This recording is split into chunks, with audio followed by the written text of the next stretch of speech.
Gotta turn off the heater so there's no sound, you know what I'm saying? But what is up, guys? It's your boy TrippyShrimp back at you with another video. Told you I'm coming out with videos every Friday. I'm back on it, you know what I'm saying? I'm back on my grind. Just this story, I guess it's not really a story time, but it'll explain a lot why I lost a lot of my passion and stuff.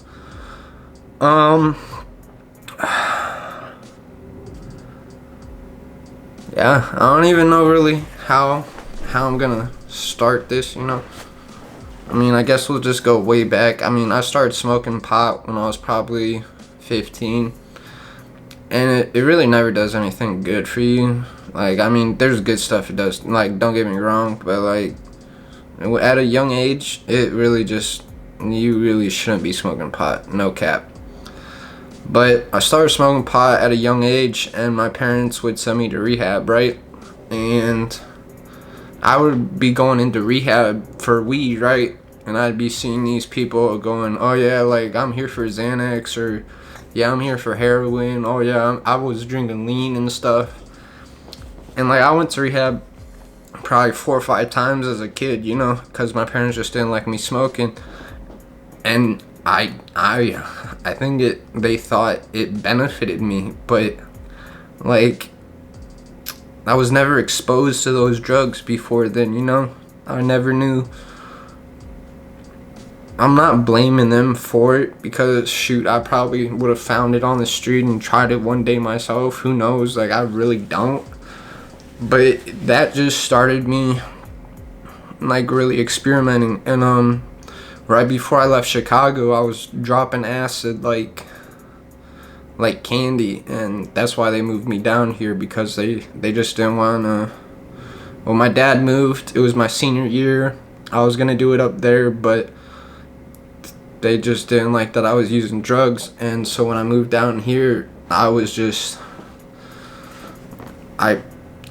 rebellious, you know, rebelling against everything, I went to a couple mental hospitals for some crazy stuff, you know what I'm saying? And I was in high school, right here, down here, and I met this one kid, and Ross, if you out there, man, I love you, bro. Stay up, man. But I met this kid, right, and we started talking about the darknet. I already knew all about the darknet by then. Like, I had been researching that stuff for years, you know what I'm saying? Like, years on years on years. So I taught him how to do it, and I really wanted some Lucy one time, so I had that. Like, I ordered some Lucy, you know, my girlfriend Lucy, and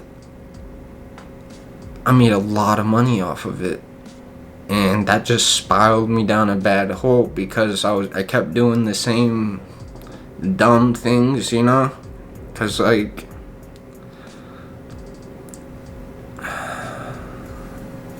the darknet really kind of took a toll on me.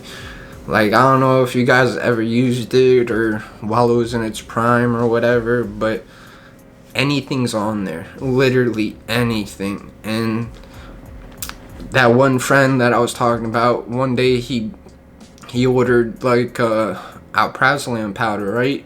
And he brought it over. He's like, look, I'm gonna mix you up some liquid Xans. It's like, alright, bet. Mixes me up a little solution.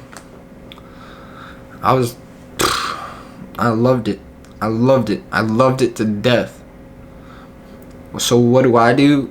I go on there.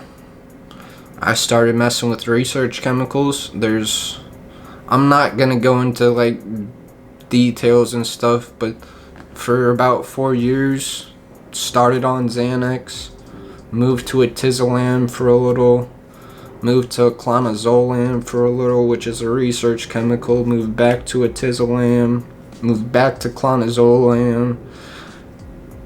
And it's not like I was taking stuff in small doses, you know, like I was using it to the extreme. I would wake up, take a drop, maybe wait an hour, take another drop, you know. throughout the whole day, I'd probably be taking like 20 milligrams of Xanax, or equivalent of whatever benzo I was to Xanax. I was blacked out for almost 4 years straight. Like, people tell me these stories they have of me, and I just have no recollection at all, you know. And last year, I tried killing myself. I took a whole vial of Atizlam, which is about, like, there was only 100 milligrams in there, but if you equivalent that to Xans, it's roughly about 100 Xans. And I don't know, I woke up the next day, you know, decided to check myself into rehab, and I did that, and I was sober for a good minute, you know. I went to Cali, went to go do sober living out there. Someone at my sober living house tried jumping me though, so, you know, I just got on a plane back because it's a little freaky situation. But I was sober for, you know, months, like a few months, and then I just started smoking pot again, you know. And I don't diss pot. Like, I believe with some people it helps you, but if you do research into it, and if you look at how pot affects your dopamine, that video I have, if you watch that video, it explains everything.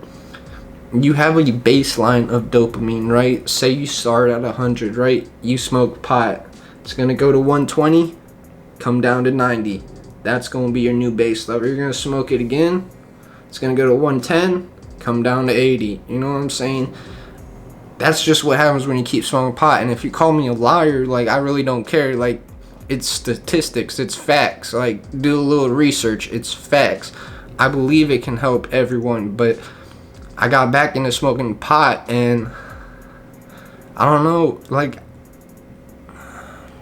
my mental health is so screwed up.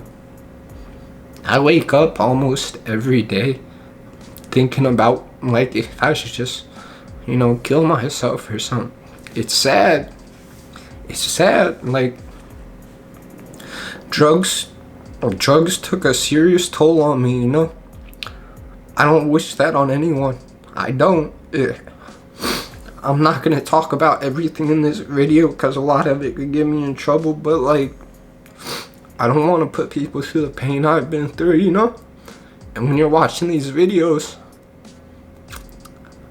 I just want, like, the purpose of these stories is so you don't have to go out and do them yourself. Like, you heard that story, you got it. You don't gotta wreck up your brain or your body just to go do something and have fun, you know. I'm sorry. It's a rough thing I've been going through, man. I suffer from major depression, bipolar disorder, ADD. Like, I'm so screwed up in the head. And, like, that's all thanks to drugs, guys. That's all thanks to the drugs. No cap. No cap. But that's pretty much my drug addiction. I definitely was doing other drugs too. Definitely had flings with opiates. I've done everything under the sun. Everything under the sun. I guarantee it. You can name it. I've done it. It's not fun. It's not fun. And I'm finally starting to find my passion back because I love this shit. I just want to help people not make the same mistakes I made. I don't care if my videos get 100 views, right? If I help one person, that's what I do this for. You know, that's what I do this for.